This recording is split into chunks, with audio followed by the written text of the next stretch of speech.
So yeah, the dogs ran all over the place to search for a frisbee, and in no time they were back. Stick Dog began to quiz the others and survey the results. "I didn't have any luck," said Stick Dog. "How about you guys?"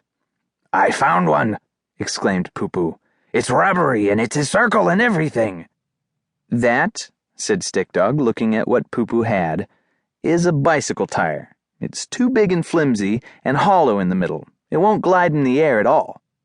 "Oh." "Where'd you get it?" "I chewed it off that middle thing over there," answered Poo Poo as he pointed. "See that thing with the wheels and the handlebar and the cushy seat? I chewed it off that." "That's a bicycle," sighed Stick Dog. Poo Poo looked at Stick Dog with a confused expression. "If it's a bicycle, why is that girl pushing it instead of riding it?" Stick Dog closed his eyes momentarily, and then opened them and answered, "It's missing a tire, Poo Poo." Poo Poo looked over at the girl struggling to push her one-tired bike home from the park. "Geez, that's too bad." Stick Dog turned to Stripes. "Did you find a frisbee, Stripes?" "Yes, I did," mumbled Stripes. "Great job. Where is it?" Stripes began to look all around herself, on the ground. She looked around her front paws, her back paws, and underneath her belly. "I know I have it here somewhere," she mumbled again. Stick Dog said, "You're talking funny. Is there something in your mouth?" Stripes' eyes popped open as if she just remembered something. She nodded. "It's the frisbee," she said, nearly inaudibly. Stick Dog decided not to ask how an entire frisbee could fit inside her mouth, and simply said, "Let's see it."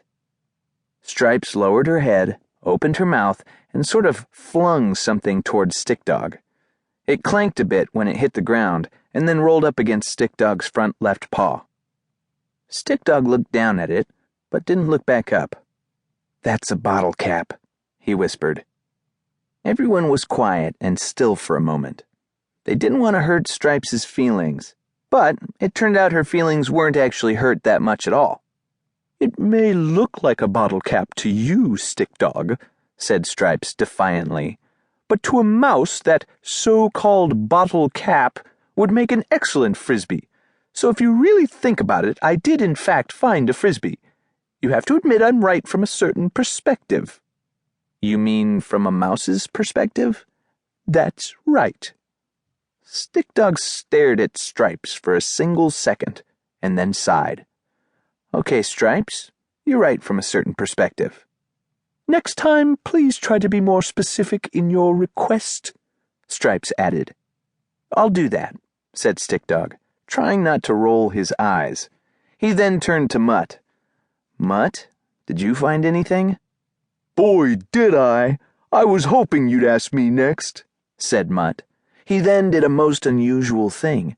He spread out his legs, took a deep breath, and shook.